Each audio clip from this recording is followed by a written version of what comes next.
नमस्कार। JPSC mains की तैयारी कर रहे सभी एस्पिरेंट्स का स्वागत है। आज हम झारखंड के एक बहुत ही संवेदनशील और महत्वपूर्ण सामाजिक सांस्कृतिक मुद्दे पर बात करने वाले हैं। ये एक ऐसा विषय है जो ना सिर्फ आपके एग्जाम के लिए जरूरी है, बल्कि ये झारखंड की जमीनी हकीकत और वहाँ के लोगों की पहचान से भी जुड़ा हुआ है। चलिए देखते हैं कि आज हम किन किन पहलुओं पर बात करेंगे। सबसे पहले हम आदिवासी विरासत और उनके सरना धर्म की जड़ों को समझेंगे। फिर देखेंगे कि कैसे मिशनरियों के आने से आधुनिकता और जमीन के समीकरण बदले। इसके बाद आज जो असमानताएं दिख रही हैं उन पर नजर डालेंगे।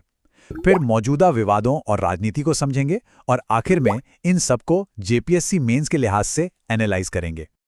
अगर झारखंड की आत्मा को समझना है तो उसके आदिवासी समुदायों को समझना होगा। मुंडा, संथाल, उरांव, ये जनजातियां सिर्फ यहाँ की आबादी का हिस्सा नहीं हैं, ये इस राज्य की संस्कृति और इतिहास की रीढ़ की हड्डी हैं।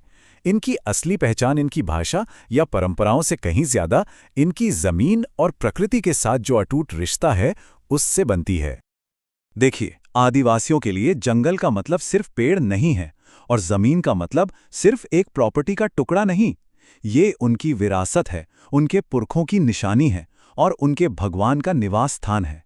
ये एक बहुत ही गहरा, आध्यात्मिक और ऐतिहासिक रिश्ता है जो पीढ़ी दर पीढ़ी चला आ रहा है। इनका जो सरना धर्म है उसका मूल ही प्रकृति है।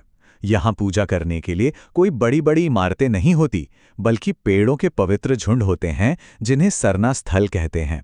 ये बड़े बड़े संगठित धर्मों से बिल्कुल अलग एक सीधा, सरल और प्रकृति से जुड़ा हुआ विश्वास है। अब कहानी में एक नया मोड़ आता है। 19वीं सदी में जब ब्रिटिश राज था, तब ईसाई मिशनरीज झारखंड पहुंचे। वो अपने साथ सिर्फ एक नया धर्म ही नहीं लाए, बल्कि शिक्षा और अस्पताल जैसी मॉडर्न चीजें भी लेकर आए।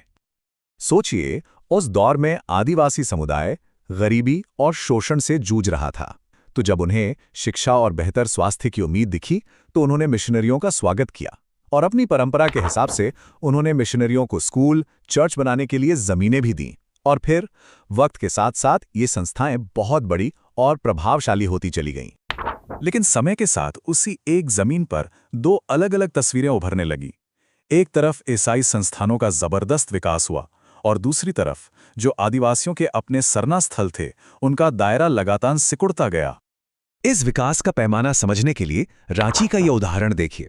जैसा कि खबरों में आया है, गौसनर कंपाउंड में लगभग 3 एकड़ जमीन पर एक बहुत बड़ा प्रार्थना कॉम्प्लेक्स बन रहा है। इतना बड़ा कि उसमें 8 से 10 हजार लोग एक साथ आ सकते हैं। ये आज के धार्मिक इंफ्रास्ट्रक्चर का एक बड़ा उदाहरण है। और इसके बिल्कुल उलट, आज ज्यादातर सरना स्थल छोटे हैं, असुरक्षित हैं और उन्हें कोई कानूनी मान्यता भी नहीं मिली है। माइनिंग और सड़कें बनाने जैसे विकास के कामों की वजह से कई पवित्र स्थल या तो खत्म हो गए हैं या उन पर कब्जा हो रहा है। तो असल मुद्दा किसी धर्म के खिलाफ होने का नहीं है। सवाल है बराबरी का, अधिकार का और अपनी संस्कृति को बचाने का। मूल सवाल ये है कि क्या विकास और जमीन पर हक सभी समुदायों को बराबर मिल रहा है?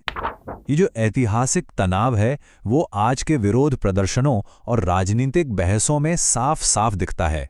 यहाँ पहचान और जमीन की लड़ाई अब एक नया रूप ले रही है। इसका सबसे ताज़ा उदाहरण है रांची का सिरमटोली फ्लाईओवर प्रोटेस्ट।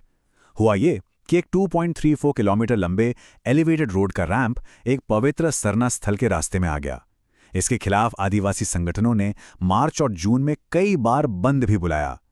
उनकी बस एक ही मांग है कि उस रैंप को हटाया जाए ताकि स्थल की पवित्रता बनी रहे और वहां तक पहुंचने का रास्ता खुला रहे। ये लड़ाई सिर्फ सड़कों पर नहीं है। राजनीतिक स्तर पर आदिवासी समुदाय की दो बड़ी मांगें हैं। पहली, सरना कोड को लागू किया जाए ताकि उनके धर्म को सरकारी मान्यता मिले। दूसरी, पेसा एक्ट के तहत उनकी जमीन सुरक्षित रहे। और वहीं दूसरी तरफ समाज में भी तनाव है। इस बात पर बहस चल रही है कि जिन आदिवासियों ने धर्म बदल लिया, क्या उन्हें एसटी कैटेगरी से बाहर कर देना चाहिए?